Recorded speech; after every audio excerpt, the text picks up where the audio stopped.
Laptop, desktop, CCTV ইত্যাদির authorised dealer, your trusted technology provider, delta computer, Khagra, Baharampur. হ্যাঁ, আমাদের HP showroom এখন রানী বাগানেও।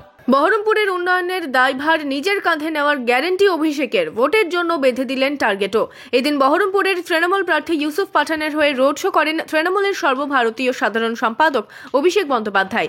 Road show শেষে অভিষেক বলেন, ইউসুফ পাঠানকে জেতালে ডায়মন্ড হারবার মডেলে উন্নয়ন হবে বহরমপুরেও। বহরমপুরের সার্বিক উন্নয়নের দায়ভার আমি আমার কাঁধে তুলে নিয়ে যাচ্ছি। আমি যেভাবে ডায়মন্ড হারবার মডেল করে দেখিয়েছি, আগামী দিন আপনারা ইউসুফকে জেতান।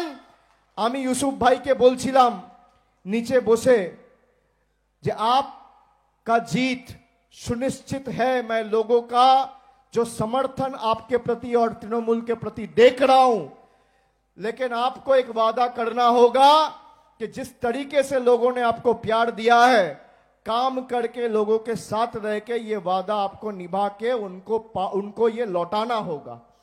ইউসুফ ভাই আমাকে বলেছে আমি যে পরিশ্রম গত 2 মাসে করেছি তার 3 গুণ পরিশ্রম আগামী 5 বছর করে মানুষের পাশে থাকবো। যা কথা দিয়েছি কথা রাখবো, কথা দিয়ে কথা রাখবে। আর দায়ভার তো আমি আমার কাঁধে তুলে নিয়ে যাচ্ছি। সার্বিক 5 বছরে যেটা 25 বছরে অধীর চৌধুরী করেনি, 5 বছরে আমরা করে দেখাবো। কথা দিয়ে গেলাম এবং উন্নয়নের দায়ভার আজকে কাঁধে তুলে নিয়ে গেলাম।